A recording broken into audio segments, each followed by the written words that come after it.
Buenas tardes, mi grupo está conformado por Humberto Castro, Alenis Martínez, Cristina Caro y mi persona, Marcela Rangel. Somos del grado 10A y en el día de hoy hablaremos sobre uno de los filósofos más grandes, Sócrates.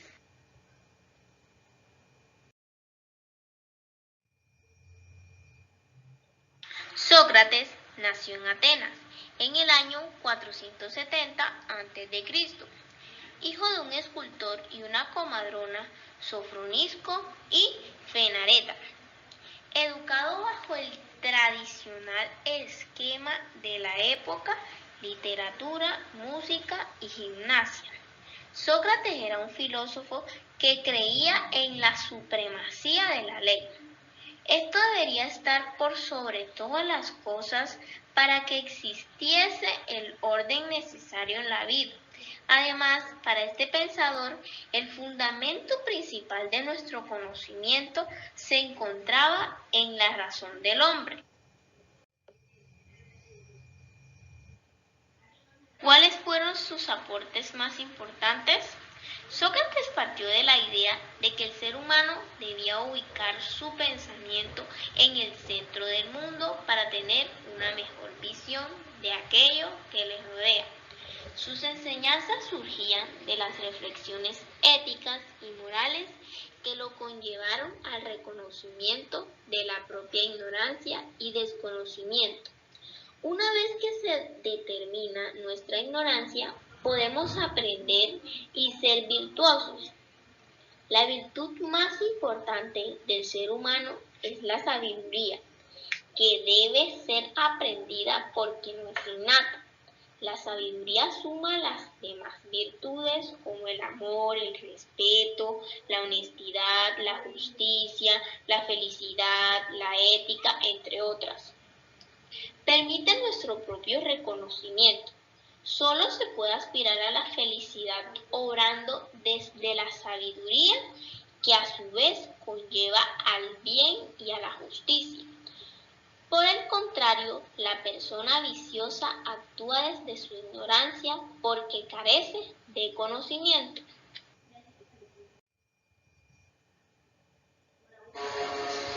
Ironía socrática, así se le llamó a su particular costumbre de hacerse el ignorante para preguntar a sus alumnos cualquier tema y ponerlo entredicho por sus incongruencias.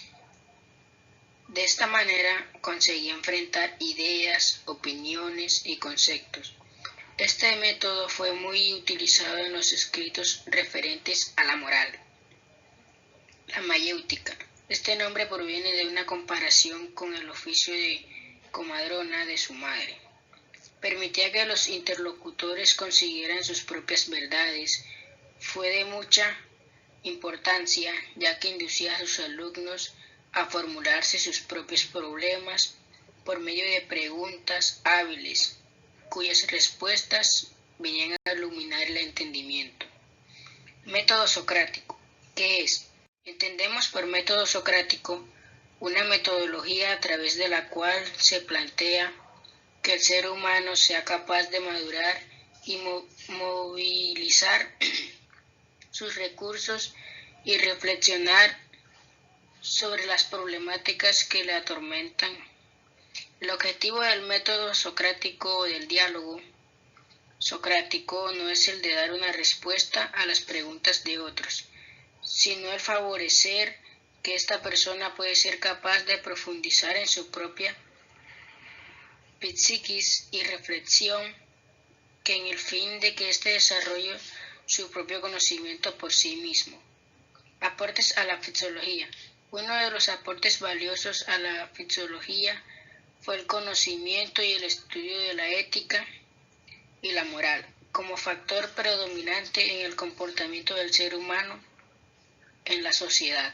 Su actitud, valores y conductas frente a situaciones son parte de los estudios fisiológicos de los pacientes.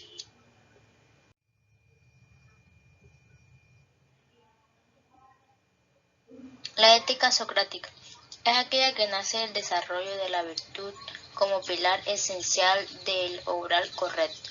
Sócrates explica cómo la práctica del bien perfecciona al ser humano. Por el contacto, la práctica del mal corrompe su naturaleza. La ética del autor es, ante todo, práctica. Su ética es radicional. Concluyen el bien, el alma, la virtud, el vacío, la ignorancia y la moral. El alma sostenía que el alma buena daba hombres sabios y virtuosos, por lo que estimulaba al ciudadano a cuidar su alma, darle el valor que les proporcionaría bienestar de conciencia. Sócrates llamó virtud a aquello que era común para toda la raza humana y en todas circunstancias. Por ejemplo, la justicia, la valentía o el autocontrol. El arjé de Sócrates era en contra de su intelectualismo moral, pues para él la virtud es el conocimiento y conocer el bien es razón suficiente para hacerlo. La virtud no es todo conocimiento, la virtud es algo que se aprende y se practica. Muerte. La parte más conocida de la vida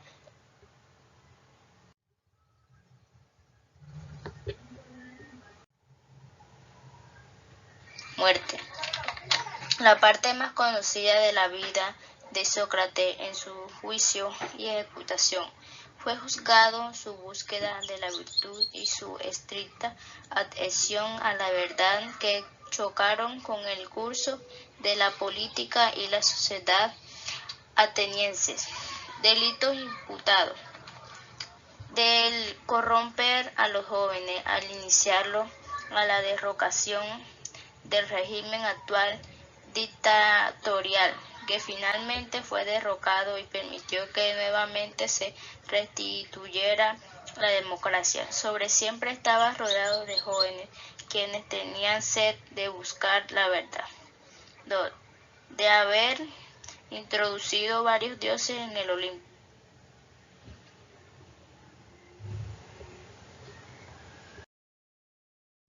Sobre las obras principales de Sócrates. La postura de Sócrates ante el mundo intelectual de su época es la resistencia a la sabiduría tradicional. Él continuamente se retiraba a su casa para recobrar su paz inferior, su entendimiento, su armonía con su yo individual, y cíclicamente volvía a enfrentar la vida pública. En las calles de la polis, las plazas y cualquier lugar que encontrara en sus caminatas. Obras de Sócrates.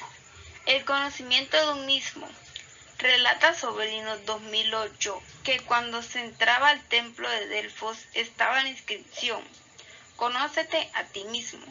Dicha advertencia invitaba al ser humano a indagar en su naturaleza, en su esencia, es decir, en el mismo individuo. Ese yo interior, Sócrates optó por dedicarse a reflexionar sobre sí mismo, sobre la vida del hombre en la polis, sobre las individualidades y su interrelación con los demás. La definición y la dialéctica. El entendimiento radica en la definición. Quien no tiene la habilidad de definir la justicia no la conoce y no sabe valorar lo que es la conversación o demostración lógica, cuyo fin es buscar nuevas ideas o crear los conceptos mediante el arte de la pregunta, que hagan descubrir al otro interlocutor su propia ignorada. Intelectualismo moral.